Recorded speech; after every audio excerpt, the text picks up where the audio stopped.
Bueno, buenas noches para todos. Hablemos en Hechos capítulo 9. Hechos capítulo 9. Un pasaje lleno de riqueza, acerca de la conversión de Saulo, quien después sería llamado Pablo. Sé que el viernes pasado no estuve, pero estuvieron viendo el pasaje de Felipe, acercándose al carro del etíope y bautizándolo. Y este es un pasaje muy rico. ¿Por qué le digo que es muy rico? Porque tiene algo muy especial, que es que muchas de las cosas en el libro de los Hechos de los Apóstoles las hace el Espíritu Santo, pero a través de los hombres en general, quizás a través de Pedro, de Juan, a través de Felipe, a través de Esteban, pero en este caso lo hace casi todo Dios solo, lo que va a pasar acá. Son muchas acciones que las hace Él solo. No necesita valerse puntualmente de nadie, sino que Él habla en primera persona. Y realmente me hacía muchísimo bien. A veces decimos, Señor, nosotros tenemos que hacer, Señor, pero ¿cuándo vos vas a hacer? ¿Cuándo vos hacés? Y el Señor en este pasaje nos muestra que Él verdaderamente lo hace todo, ¿no? A veces nosotros de ponernos en sus manos creemos que fuimos los que hicimos las cosas, pero vamos a ver, y el texto creo que engrandece el trabajo de Dios y cómo Él hace todas las cosas, ¿no? Siendo que Él primeramente nos llama, luego nos prepara y después nos proyecta. Lo decimos juntos, primero nos llama, después nos prepara y después nos proyecta. Vamos a orar a Dios una vez más. Padre nuestro, en esta noche, Señor, quisiéramos engrandecer tu nombre. Realmente que la exposición de tus palabras alumbre, Señor, y que seas glorificado, exaltado en medio nuestro, Señor, y nos dé la instrucción para continuar, Señor, para saber y para engrandecerte, para confiar en ti, para buscarte de todo nuestro corazón. Rogamos nos des las palabras, la manera, Señor, en amor entre nosotros, Señor, hablando tus palabras, y pueda, Señor, realmente alumbrarnos. Te lo rogamos en el nombre del Señor Jesús. Amén. Nosotros vamos a leer del versículo 1 al versículo 15. Dice Hechos 9:15. Hechos 9:1 al 15, vamos con el versículo 1. Dice: Saulo, respirando aún amenazas y muerte contra los discípulos del Señor, vino al sumo sacerdote y le pidió cartas para las sinagogas de Damasco, a fin de que si hallase algunos hombres o mujeres de este camino, los trajese presos a Jerusalén. Mas yendo por el camino aconteció que al llegar cerca de Damasco, repentinamente le rodeó un resplandor de luz del cielo, y cayendo en tierra oyó una voz que le decía: Saulo, Saulo, ¿por qué me persigues? Él dijo: ¿Quién eres, Señor? Y le dijo: Yo soy Jesús a quien tú persigues. Dura cosa te es dar coces contra el aguijón. Él, temblando y temeroso, dijo: Señor, ¿qué quieres que yo haga? Y el Señor le dijo: Levántate y entra en la ciudad, y se te dirá lo que debes hacer. Y los hombres que iban con Saulo se pararon atónitos, oyendo a la verdad la voz, mas sin ver a nadie. Entonces Saulo se levantó de tierra y abriendo los ojos no veía a nadie, así que llevándole por la mano le metieron en Damasco, donde estuvo 3 días sin ver y no comió ni bebió. Había entonces en Damasco un discípulo llamado Ananías, a quien el Señor dijo en visión: Ananías. Y él respondió: heme aquí, Señor. Y él le dijo: levántate y ve a la calle que se llama Derecha y busca en casa de Judas a uno llamado Saulo de Tarso, porque aquí él ora. Y ha visto en visión a un varón llamado Ananías que entra y le pone las manos encima para que recobre la vista. Entonces Ananías respondió: Señor, he oído de muchos acerca de este hombre, cuántos males ha hecho a tus santos en Jerusalén, y aún aquí tiene autoridad de los principales sacerdotes para prender a todos los que invocan tu nombre. El Señor le dijo: ve, porque instrumento escogido me es este, para llevar mi nombre en presencia de los gentiles y de reyes y de los hijos de Israel. Vamos hasta acá nomás. Realmente es asombroso uno queriendo ver y queriendo sacar la enseñanza que hay para quienes leen o oyen. Es bueno poder indagar y tratar de ver la palabra de forma pausada. Son muchos los verbos que hablan de acciones de Pablo, pero más son los que hablan de acciones de Dios. Fíjese, acompáñeme, dice que Saulo estaba respirando amenazas y muerte contra los discípulos del Señor. Cuando dice que él estaba respirando amenazas, quiere decir que no hablaba otra cosa que no fuera amenazas y muerte para los discípulos del Señor. Quiere decir que estaba entre todas sus conversaciones el tema, que él respiraba, que lo tenía a punta de lengua, que todo el tiempo hablaba de eso, como alguien que estuviera acelerado, ¿no? Que no para de hablar, que está como obsesionado. Dice que él respiraba amenazas y muerte contra los discípulos del Señor, y no solamente que hacía eso, sino que también tomó una acción que fue ir al sumo sacerdote. Él, tenemos que aclarar, se dirigía hacia una ciudad llamada Damasco. Y en cada ciudad había, particularmente en esta, había una jurisdicción distinta. Él no podía llevar arrestados a los creyentes en cualquier lugar, al igual que lo hacía en Jerusalén. Entonces él necesitaba solicitarle al sacerdote del lugar donde iba la extradición. ¿Qué es la extradición? Yo te digo te pido que me des una carta a mí, como que vos me das permiso, yo siendo de otra ciudad, que vos de tu ciudad lo entregás a la justicia de mi ciudad, que vos lo otorgás. Si él quizás atrapaba a los cristianos en Damasco, le decía, mirá, la jurisdicción de acá de Damasco no permite que caiga y sea juzgado por lo de Jerusalén, tiene que ser juzgado por lo de Damasco. Entonces él iba a los sacerdotes y le decía, por favor, dame cartas para que cuando yo los encuentre me los pueda llevar a Jerusalén. Eso es la extradición. Cuando un lugar permite o concede a otro lugar llevarlo para ser condenado, para ser imputado, para lo que sea, ¿no?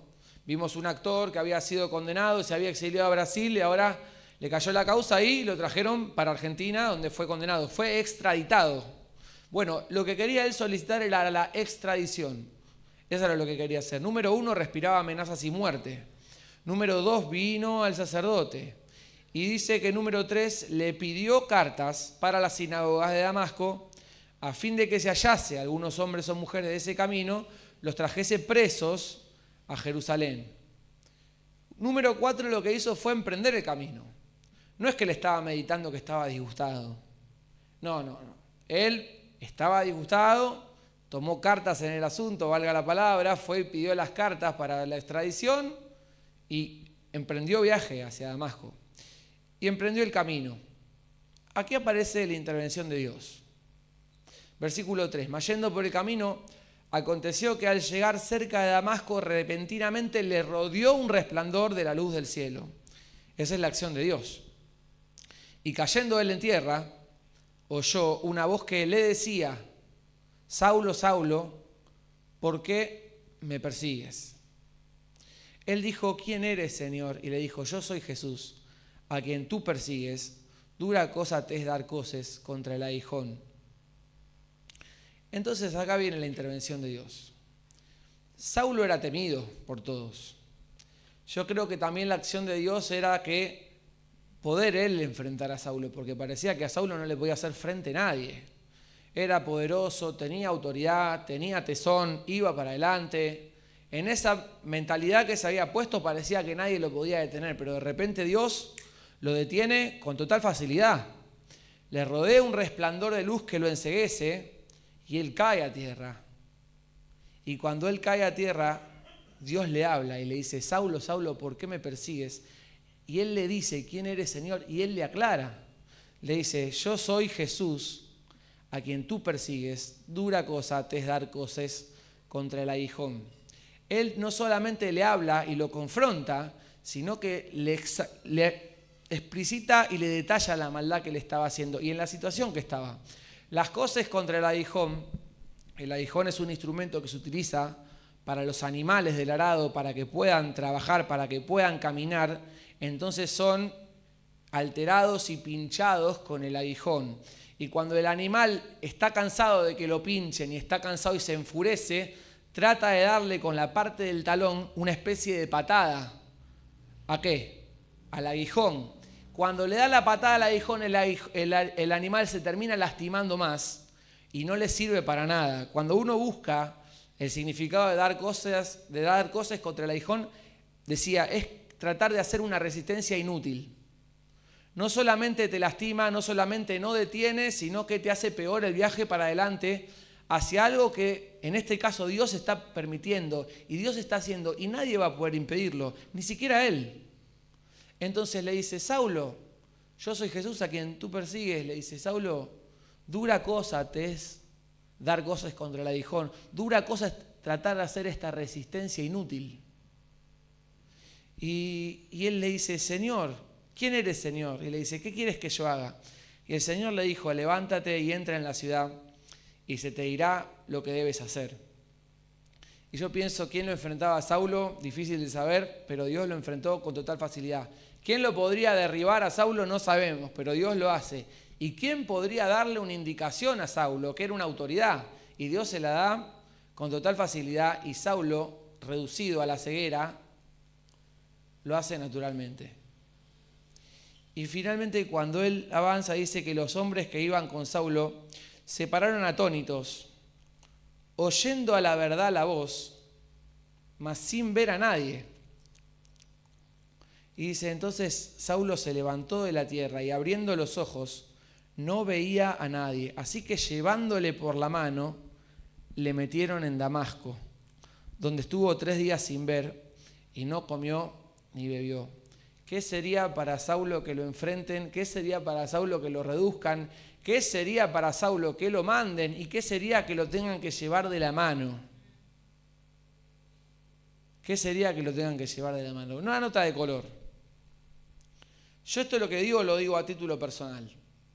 Quien tenga otra versión lo puede decir. Yo creo igual que tengo razón, pero él, quien le quiere decirlo lo puede decir.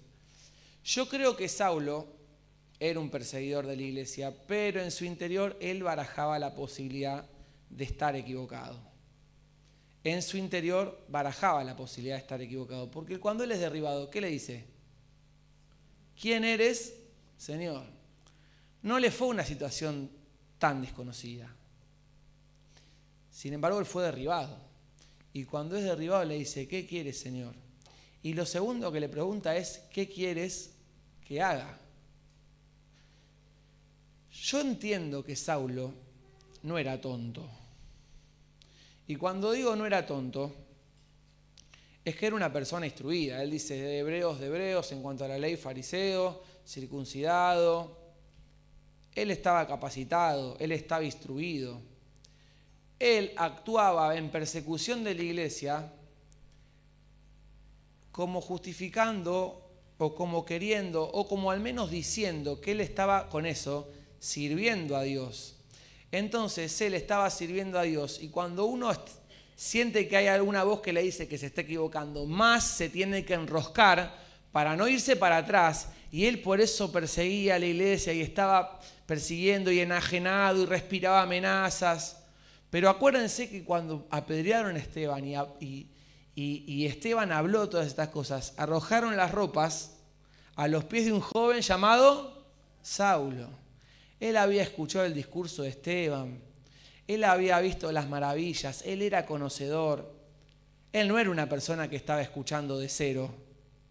Por eso yo creo que él albergaba en su interior la posibilidad de estar equivocado y en ese momento, cuando Dios lo derriba, él se da cuenta que está equivocado. Por eso decimos que Dios llama. No sé si me quieren despertar un poquito al público que está en el fondo con un codazo leve. Ahí estamos sintonizando de nuevo. Entonces, número 1, que Él llama.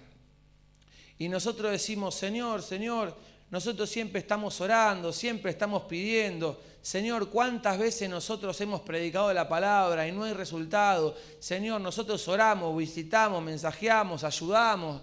Pero Señor, ¿qué pasa? Y la verdad es que el Señor puede hacerlo cuando Él quiere. Pero vemos gráficamente que así como Él llama a Saulo, Él nos ha llamado a todos. Dice la palabra de Dios que el responder o buscar a Dios no es una iniciativa personal nuestra. Dice la palabra de Dios que nosotros le amamos a Él porque Él nos amó primero. Y por supuesto que la iniciativa del Evangelio y la vida entre Dios y los hombres parte de Dios. Por eso, cuando Dios quiere, toca el corazón y sabe reducir a la persona más irreducible, a la persona que presenta más oponencia, a la persona que parece invencible. Dios lo hace en un momento y vemos que Él llama. Dice también que Él prepara. Y cuando decimos que Él prepara, tenemos que saber que siempre en toda reducción y humillación de la persona que necesita de Dios y que debe responder al llamado de Dios, hay un momento de una introspección y hay un momento de una humillación. Y fíjense que el versículo 7 dice: y los hombres que iban con Saulo se pararon atónitos, oyendo a la verdad la voz, mas sin ver a nadie. Entonces Saulo se levantó de tierra y abriendo los ojos no veía a nadie, así que llevándole de la mano le metieron en Damasco, donde estaba 3 días sin ver, y no comió ni bebió. Y cuando decimos que estuvo 3 días, el número 3 y los 3 días es un número de días significativo en la Biblia. El Señor, cuando murió, estuvo 3 días y después resucitó. Y Jonás, cuando es tragado por el pez, también está 3 días en el vientre del pez y es vomitado. Y fíjense que ese lapso de 3 días siempre fue de transformación. En el caso de Cristo, Él era el Hijo de Dios, pasó de un cuerpo terrenal al cuerpo divino, al cuerpo celestial.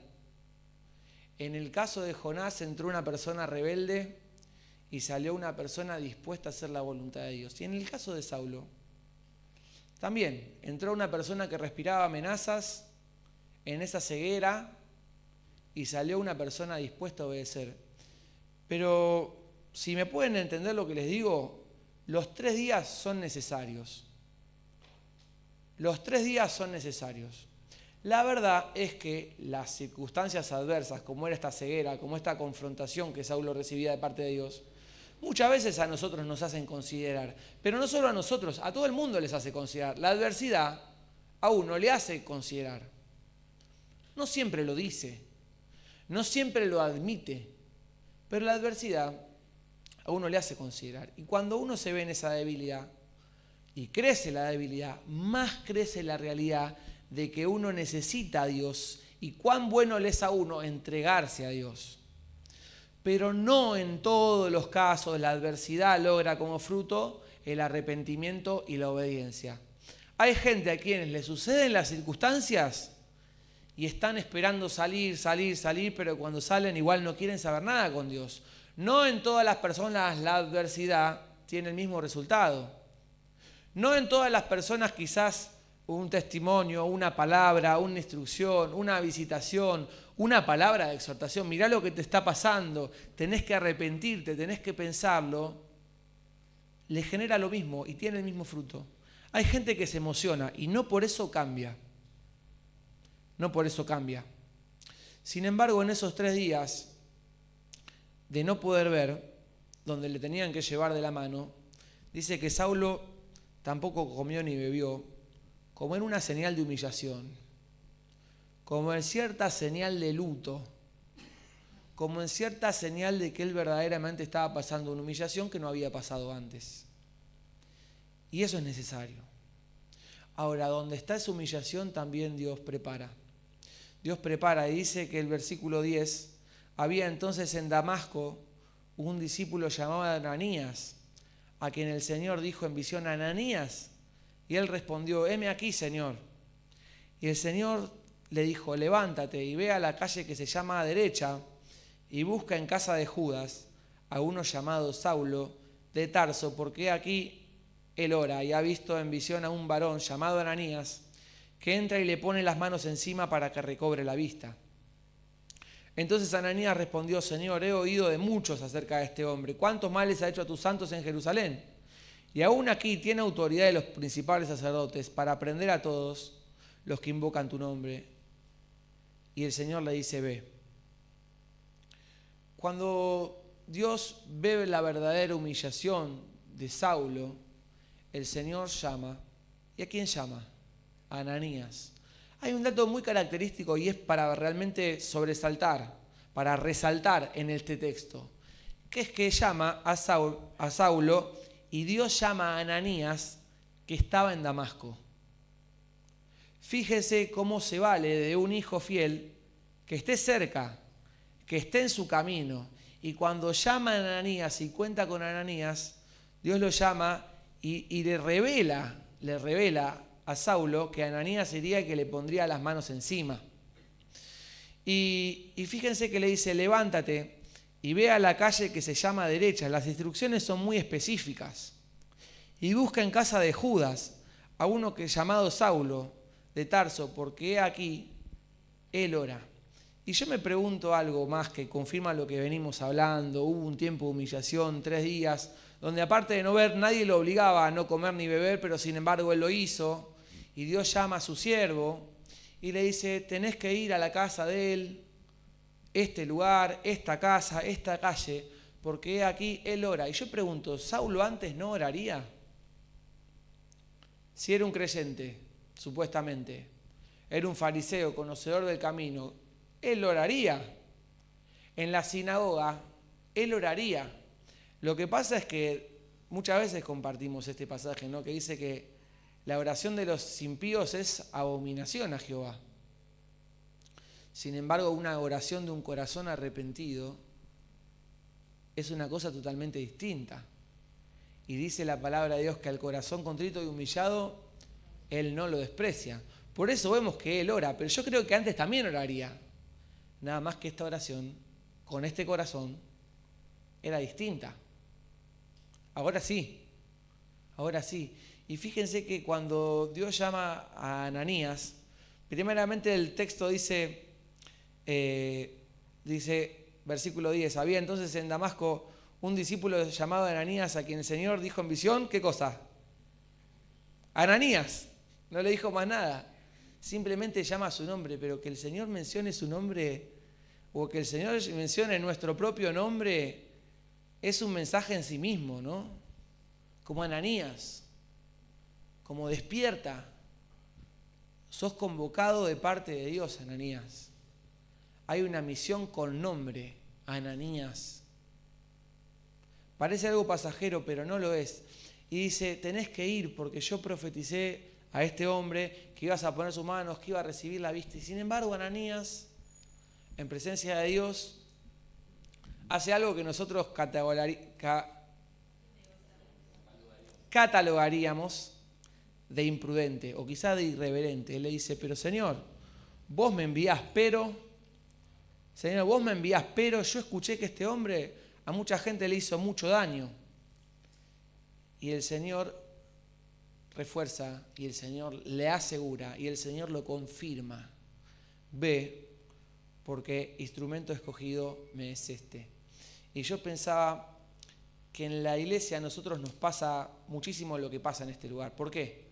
Porque así como Saulo estaba en Damasco con gran necesidad de Dios y encontró un siervo de Dios que también estaba en Damasco, también nosotros estamos en el mismo camino que mucha gente que le está buscando de verdad. Somos los más próximos, somos el prójimo. Somos los más próximos. Somos quienes quizá el Señor preparó para ayudarle. Yo creo que el Señor, cuando estemos en el cielo, quizá nos pregunte por la gente de Villa Pueyrredón. No creo que Él nos pregunte por la gente de Villa Soldati. Porque si nosotros nos congregamos en Villa Pueyrredón, quizás los escogidos para servir a la gente de Villa Pueyrredón, somos nosotros. Y por eso es importante saber que Ananías estaba en Damasco. Sin embargo, la persona que él convoca es una persona que estaba arrepentida. Y yo creo que esto es importante. Yo creo que no cualquier persona Dios nos marca que es la persona que debemos integrar. No por que una persona esté pasando adversidad quiere decir que es una persona que tiene interés en las cosas de Dios. No porque una persona diga incluso es una persona que ha tenido un momento de humillación delante de Dios y se ha arrepentido. Y no por eso Dios nos envía a recibir a cualquier persona. Piensen por un momento. Esto de Saulo e integrar a Saulo a la comunidad de fe no se puede hacer a la ligera. Y si Saulo estaba fingiendo, lo llevaban delante de todos los cristianos, obtenía toda la información y los despedazaba. Por eso es que esto no es a la ligera. Y así como no es a la ligera en el Evangelio, no es a la ligera hoy tampoco. Me acuerdo de un momento, no sé, de Pan de Vida, estábamos todos muy entusiasmados con que entraba la gente nueva y venía. Y casi que a uno lo hacíamos orar o le dábamos una actividad y vos haces esto, vos haces lo otro. Esto no es algo que se haga a la ligera. Una cosa es que la persona tenga necesidad, otra cosa es que la persona oiga, que parezca compungida, son cosas muy válidas. Pero otra cosa es que en su vida haya verdadero arrepentimiento y nosotros tengamos que guiarlo en pos de tratar de discipularlo. No siempre las personas que han oído el Evangelio están verdaderamente arrepentidas o han considerado verdaderamente lo que es arrepentirse y el camino con Dios. Estas cosas no se pueden hacer a la ligera. Por eso Dios ve el verdadero arrepentimiento. Él convoca al siervo y le aclara a Ananías, él tiene una oración agradable a mí. Y aún Ananías preguntándole, pero Señor, pasa esto, el Señor no le contesta, a mí no me preguntes nada, a mí no me digas nada, lo que yo te digo, hacelo, sino que él conoce la debilidad de Ananías y Dios le confirma una vez más, ve. Por eso yo creo que en la casa de Dios anhelamos las conversiones. ¿Cuánto las anhelamos? Muchísimo. Cuando vemos una persona que está entrando por la puerta, ¿qué más quisiéramos nosotros que ande en el camino del Señor? ¿Qué más quisiéramos? Sin embargo, no se puede hacer a la ligera y es necesario examinar cada caso y cada situación, porque queriendo tener y teniendo un buen deseo, haciendo las cosas a la ligera, podemos hacer más daño que la bendición que queremos causar. No solamente a la persona, que la podemos confundir, sino al resto de la gente que está acá en este lugar. Nosotros tenemos que orar al Señor, por supuesto la tenemos que recibir en el ámbito correcto, de la manera correcta, pero Dios muestra los verdaderos frutos de arrepentimiento y Dios confirma y nos dice, acá hay una verdadera conversión. No solo en la gente que entra de la calle, y digo lo peor que tengo que decir el mensaje y ya con esto me deshago de la responsabilidad, sino también entre los hijos de los creyentes. No todos los chicos o chicas son convertidos. Y quizás todos ellos dicen, bueno, pero yo quiero hacer esto, y yo voy a hacer lo otro, y yo voy a hacer lo otro. Y capaz, nosotros nos movemos a la ligera y no lo deberíamos hacer. Fíjese que escuchando las palabras del mismo Dios, Ananías toma un momento para decir, pero Señor,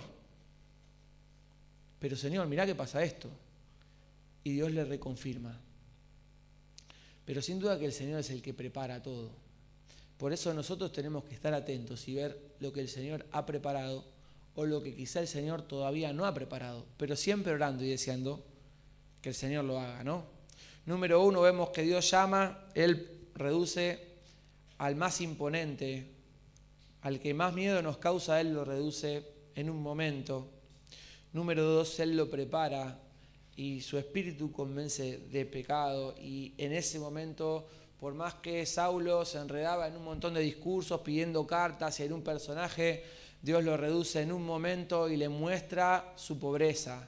Serás imponente delante de los hombres, delante mío sos una migaja. Si quiero te dejo ciego, si quiero también te mato. Y yo creo que Saulo lo reconoció en un momento. Pero cuando Saulo tuvo el verdadero arrepentimiento y la verdadera conciencia, Dios también preparó el camino para proyectarle en una vida nueva. Y decimos, número 3, que Dios no solo que llama y no solo que prepara, sino que también proyecta. Y dice el versículo 15, el Señor le dijo, ve, porque instrumento escogido me es este para llevar mi nombre en presencia de los gentiles y de reyes y de los hijos de Israel. La verdad es que cuando el Señor restaura, el Señor ya proyecta, y cuando da nueva vida también hay obras preparadas de antemano para que un día cada persona pueda alcanzar. Pero realmente hay una diferencia grande entre las personas que hemos nacido aquí y las personas que vienen con una trayectoria un poco más pesada. Ellos son herramientas muy valiosas en medio nuestro. Realmente me gusta mucho poder conversar a veces porque me abre los ojos y a veces conversamos con hermanos y digo, si viniera acá una persona que consumió cocaína y verdaderamente está bajo los efectos en ese momento, ¿vos la podrías reconocer? Me dice, sí, yo la podría reconocer súper fácil, me dice, ¿por qué? Y por esto. Y me muestran un montón de señas, y si viene y fumó marihuana, ahí vos te das cuenta, y si viene y tomó alcohol, y saben todos los tips, ¿por qué? Porque ellos ya estuvieron del otro lado, estuvieron en compañía, ellos lo conocen. Por eso, como si fuera la película de Ladrón a Policía, que es una película bastante sana, bastante vieja también, Un ladrón que se pasa por la policía conoce todos los hábitos, toda la guarida de los ladrones. ¿Qué le quiero decir? Que la persona que viene de ese lado es una herramienta. Es una herramienta para el Evangelio. Nos ayuda a nosotros, que quizá nunca estuvimos cerca de esas cosas, a abrir los ojos y a tener mayor ciencia. Y le digo una cosa más. Una vida restaurada es un camino trazado. Una vida restaurada es un camino trazado, porque quizá viene una persona con una experiencia fuerte de vida y nos ve a nosotros, que muchos nos criamos acá, y ve diferencia. Bueno, ellos van a la iglesia, pero ¿cómo no van a ir a la iglesia si la vida les sonríe? Siempre les fue fácil. Pero cuando viene una persona y ve otra persona igual que él, pero restaurada, se da cuenta que es posible. Y sin duda que la vida no ha terminado para las personas que están en pecado, porque el Señor hace nuevas todas las cosas y tiene planes aún para ellos y los proyecta en nueva vida para ser una herramienta útil, como lo sería Saulo, como lo ha sido, pasando de Saulo a ser Pablo para llevar el Evangelio a los gentiles, al pueblo de Israel delante de reyes y sin duda hasta lo último de la tierra. Pero queriendo tener estas consideraciones, yo le animo a pensar esto que a mí me alienta tanto, que la obra es del Señor. Quizás a veces nosotros podemos confundirnos, ponernos en sus manos y decirle, Señor, nosotros ya hicimos todo, ahora falta que vos hagas esto. Cuando el Señor es el que hace la obra y quizás nosotros nos podemos poner en el mejor caso en sus manos, en alguna ocasión. Pero el Señor es el que llama, el Señor es el que prepara y el Señor es el que proyecta. ¿Qué nos queda a nosotros? Anunciar el mensaje. Anunciar el mensaje. Nosotros decimos, sí, delante de la predicación de Esteban, ¿qué habrá pasado? Lo apedrearon a Esteban. Murió ahí. Yo creo que Esteban construyó gran parte de los cimientos de la fe que después en este momento tiene Saulo. Cuando Saulo lo ve a ese hombre morir por el Evangelio, hay algo que queda en él y él no lo olvida. Y cuando es humillado le dice, ¿quién eres, Señor? ¿Qué quieres que haga? ¿Qué es lo que tenemos que hacer? Anunciar la palabra de Dios a todos, por más que parezca que no nos escuchen. Anunciarla a los niños, dice, y que de la niñez has sabido las sagradas escrituras, las cuales te pueden hacer hábil para salvación. La gente no siempre lo dice, la gente no siempre es sincera. A veces pone un rostro como que no está escuchando nada, pero sí nos ha escuchado. Aunque nos escuchen pesadamente, aunque nos rechacen, poder predicarle el Evangelio a la gente es la posibilidad de mostrarles el camino de regreso. ¿Qué es lo que nos queda a nosotros? ¿Qué es lo que nos queda a nosotros? Tratar de estar en el camino de todos los perdidos. Estamos en Villa Pueyrredón, somos los que estamos en el camino de todos los que Dios está tocando su corazón en este momento. Dios les está mostrando necesidad. ¿Tenemos que hacerlo a la ligera? No, tenemos que hacerlo con un ojo clínico. Le diría con un ojo espiritual, para poder tratar con ellos con sabiduría. ¿Qué nos queda a nosotros? ¿Qué nos queda a nosotros? Seguir predicando el Evangelio, seguir integrando a la comunidad de fe, a los que están arrepentidos, seguir perseverando en las mismas cosas. Y dice que ellos perseveraban en la comunión unos con otros, en la doctrina, en el partimiento del pan, en las oraciones. Y dice, y Dios añadía a la iglesia cada día los que habían de ser salvos. Todo lo hace Él. Todo lo hace Él. ¿Qué queda para nosotros? Unas poquitas cosas. Pero es un pasaje que sin duda es que le exalta. Y ha tocado a mi corazón porque sin duda que tenemos una lista de personas por las que oramos y decimos, Señor, nosotros estamos orando, pero siempre pasa lo mismo, parece un corazón indolente, parece un corazón duro.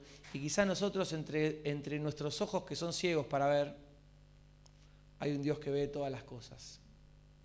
Sigamos plantando la semilla, con toda confianza. Quizá nosotros no vemos los resultados, quizá nosotros no vemos la semilla que está escondida dentro de la tierra, pero estemos prestos para hacer la parte que nos toca porque el Señor lo hace todo. Oramos, Padre nuestro, en esta noche queremos agradecerte, Señor, porque el ministerio es tuyo. El ministerio de las almas es tuyo, Señor.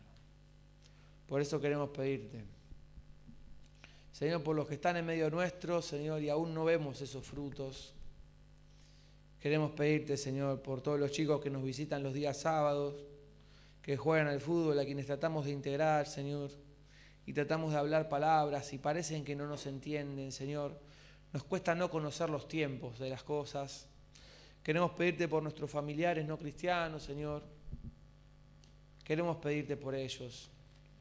Señor, la circunstancia de la ceguera para Pablo no fue grata, Señor, pero mejor es entrar sin vista en el cielo que con 2 ojos ir al infierno, Señor. Y a veces queremos rogarte por nuestros familiares no cristianos, Señor. Queremos rogarte por su salvación, Señor. Que puedas tocar su corazón. A veces nos parecen irreductibles, Señor. Nos parecen imponentes con sus discursos, con sus palabras, con sus acciones, Señor. Pero te rogamos, Señor, que vos sos el que reduce al polvo cualquier cosa, Señor.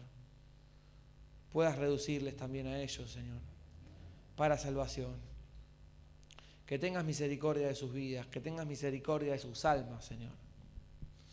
Y que puedas obrar en ellos, Señor.